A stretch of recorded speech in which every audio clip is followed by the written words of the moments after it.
My God, I was out there in the audience going like, oh, it's over. Wait a minute. Oh man, that was awesome. Okay, in my career, I've had the privilege of being mentored by a little bit by the man named Q. I'm talking about Quincy Jones.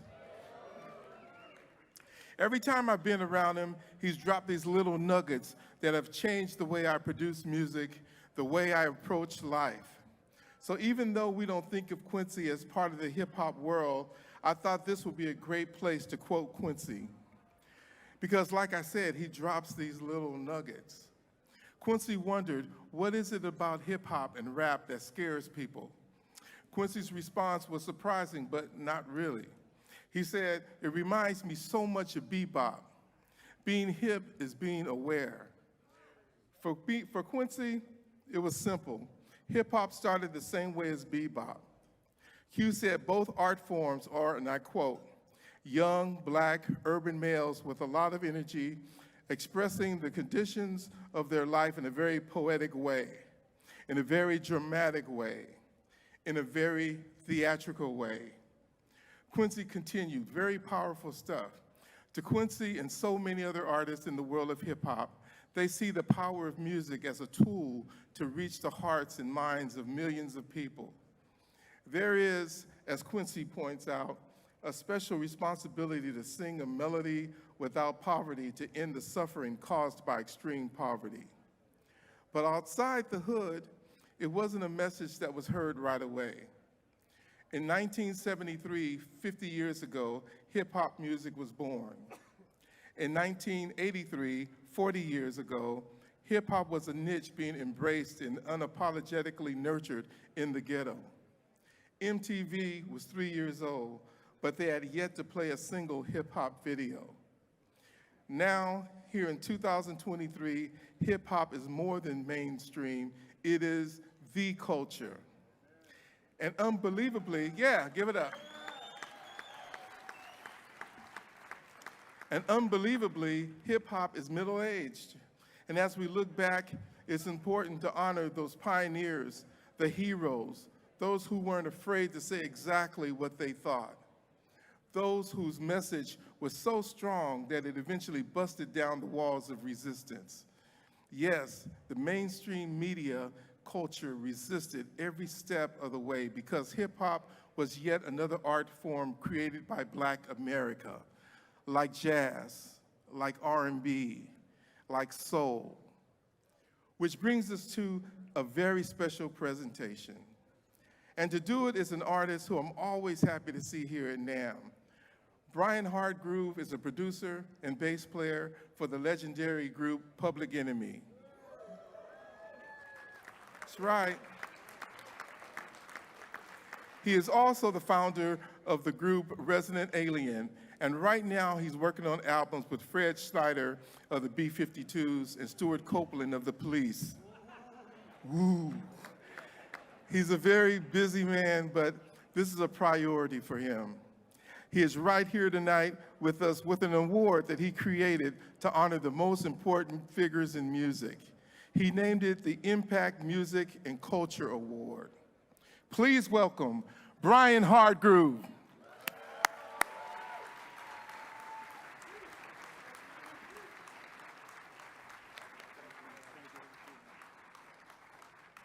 Hey everyone, how you doing?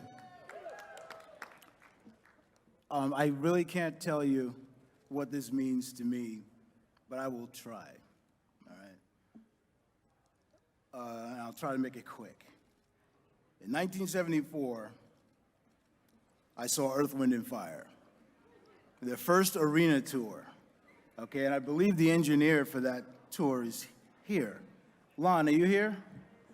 Anyway, he was working with George Massenburg, and I just met him today. I wanted to be a police officer when I was a kid because then, as now, in the hands of the right people, it's a noble profession, all right? And when I saw Earth, Wind, and Fire, having been bussed into sort of hostile environments, that concert was in a deeper hostile environment. And I was surrounded by people that would have, outside that arena, been possible enemies, okay? And watching them perform with all of these beautiful people around me made me realize the power of the discipline of music and the messages that it can carry. And I realized that being a police officer, I would be too late to help anyone. I'd be dealing with someone after they've been victimized or after they have victimized someone. So music was my calling at that point. And the bands that meant a lot to me weren't exclusively bands that had powerful political or social messages. I love bands that didn't have that had great music. Ohio Players is one of my favorite bands, although they had political messaging, if you read it. The Police had political messaging that a lot of people didn't catch. Bob Dylan, Bruce Springsteen, who took a lot of heat for writing 41 Shots, which I think a lot of you would remember, okay?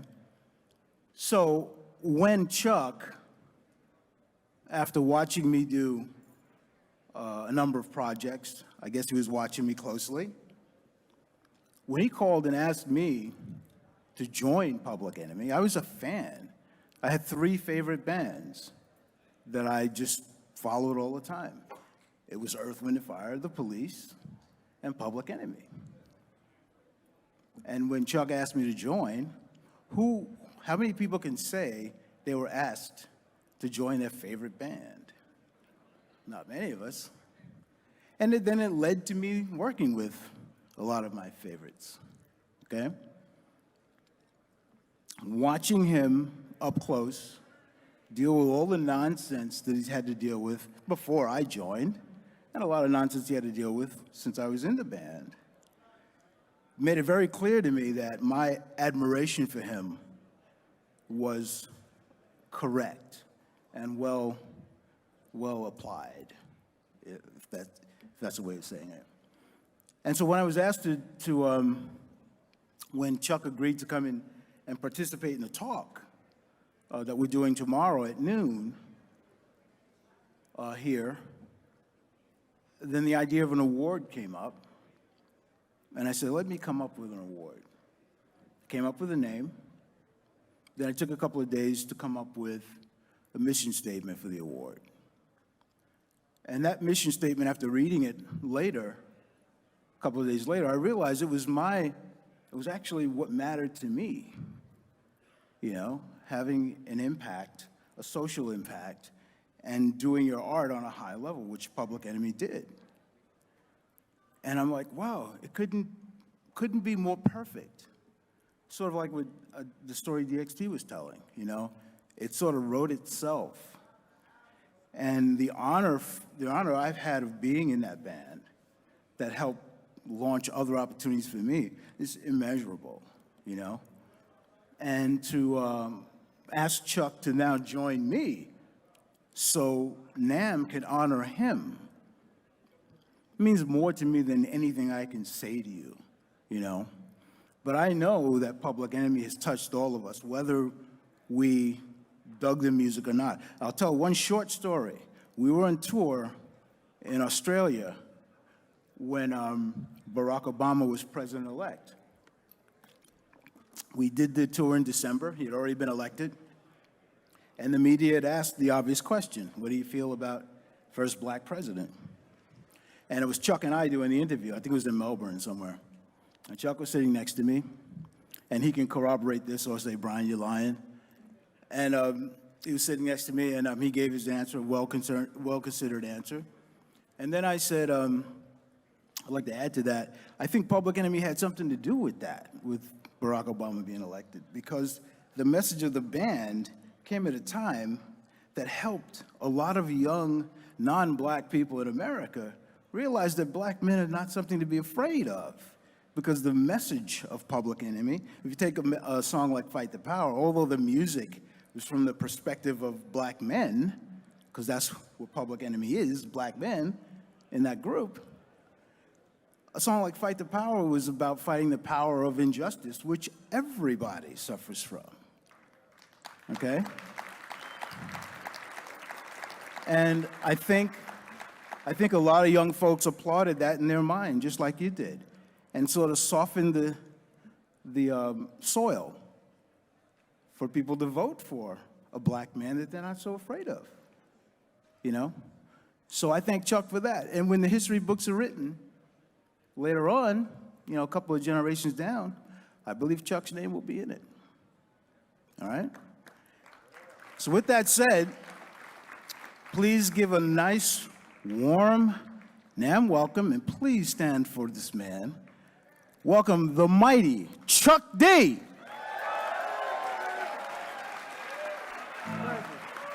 Where is he?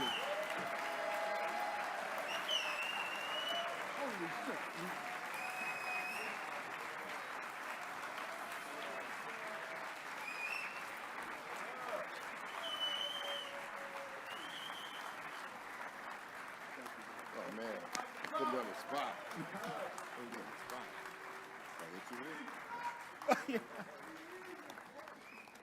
Wow. Brian put me on the spot. I didn't know it was so packed in here. We was backstage, and of course, you know, like, of course, when you're looking at a screen and the full acoustics don't come through, and you're like, oh, it looks like everybody's just rehearsing. And then I come out here, it's like, wow, everybody leaves Disneyland and comes across the street. Hey, what's up, bro? Yeah, really, Brian is a fine example of why this is not an individual thing. I usually don't accept individual accolades, trophies. I don't really accept anybody that says it's about me. I think my whole career, it's been because of a we, not a me. We just turned the M upside down, all right? And I think that is also the collective strength and the beginnings of this industry. Yes, we can look at NAMM being, and I was told it was over, you know, I've been coming intermittently into NAMM maybe the past 25 to 30 to 40 years and thought I was big doo-doo. And then somebody told me, nah, I've been around 120 years, dog. And then I always thought I was a visitor too, because I come from a technical background of musicians and DJs and turntablists and equipment people, and I can't play the state lottery. However, my respect, and big up to Keith Shockley in the house, Hank Shockley. You know, I come from that DJ background where I tell this story plenty of times. We started out as being scientists and archivists of musicians, music, DJs, radio jocks, turntablists, inventors. You know, I mean, you know, Hank has the ears of God. You know, after we finished putting everything together with the scratching of a DJ Johnny Juice, you know, on the left side, or a Terminator X, and myself, Keith, and Eric Vietnam Sadler, later on Gary G. Wiz, putting together the alchemy of a whole bunch of sight sounds or whatever. The important fact is that we had to know where these sounds come from. We just didn't just throw them and say we don't know nothing. You know, just to be able to see Breakbeat Lou later on today and made it come full circle, that we knew that a DJ could be a band, like Run DMC said. But you have to have the knowledge of the records. And we knew people like Bam, he was the master of records, and we have people like seriously a pioneering mentor, DXT. Give it up for Graham Mixer, DXT. We played, and listen, we proudly played these records. And we proudly played records that just wasn't known as, like, later on, as like, you got a hip hop record. There was no such thing as a record, hip hop record. This is a record. It's a good record versus a record that might not be as good, because you learn later on that art is subjective, okay? And everybody has art in them. The process of getting art outside of yourself is a whole nother thing. And nobody taught me that more than Brian Hargroove, who later on became the component along when the Public Enemy performances around the world, 116 countries, would say, the stuff that you guys put together in the studio, we could figure out what it actually is made of. Because really, if a guy like Hank makes the mix of all the mess, and he's the guy that makes the band go to the record, then you got something that somebody could say, oh, that's the shit right there, they're performing, wow. So it's about the knowledge of what you're doing, and all due respect to every single musician and vocalist out there, y'all. I would be pissed off if I was a musician, a technologist, to just have people just jump and use something and never give a fuck about you. And this is where I come in. I come in to understand when I see a Lord Vanessa or a DJ Jazzy Jeff, who I first happened to see in 1986, him and a young guy named Willard Smith. And y'all, y'all might know him as a TV guy, but we knew him as this motherfucker that rhymes all goddamn day. With a dude that's DJing all goddamn day. I'm like, this is hip hop's second golden age generation. They can't stop doing it. But the beginning of the knowledge and the respect for musicians. It's like, you can't, in this day, I think it's disrespectful to make light of scholarship. Because people just think they could just be what they want to be by looking in the screen and thinking just because they're a screenager, they're a scholar too, right? Give me 5 minutes on this. I got 5 libraries, but I'm not a scholar. I read what I like. Scholars read every goddamn thing, the good, bad, and the ugly, and then have a conversation about it. That's the same thing with technologists and DJs and musicians. They could play any goddamn thing, but they process it to a point where you can dig it, pick it up, and it's palatable to your taste. They can do anything, and they spend time at it. So they do the good, bad, and the ugly so they could possibly come up with something that could be a universal language, and that's the gift of music. And that's what I think is the core that holds the world together for our similarities and knocks the bullshit differences to the side, all right? So we as DJs and people in hip hop, we honor y'all. We honor music. We honor people that spend the time to figure out the notes or figure out, like Miles Davis says, there ain't no bad note because you don't know if it's a bad note until the next note. Well, I was a little Howlin' Wolf on that one. That was more Howlin' Wolf than Miles. We don't make light of people in Roberta Flack's band, or we got the great Will Calhoun and Muzz from Living Color and people like that. We never made light of any musician ever. That's what made us. We learned from people like DXT and the Masters and the Grand Masters of Flash and people like that, Kool Herc, like to hear DXT talk about the beginnings and DJs like Grandmaster Flowers and people like Maboya and people like that, and y'all hearing it for the first time, we're saying that these DJs never ever would make light of your musicianship. And that's what I learned from people like Keith Shockley, who hazed me as my first DJ, and I was his MC. And he said, Chuck, you don't hold a record like this. You hold a record like it's a piece of fucking gold, like this, with your finger in the middle of the hole and your thumb at the edge of the record, and you gracefully put it into the sleeve.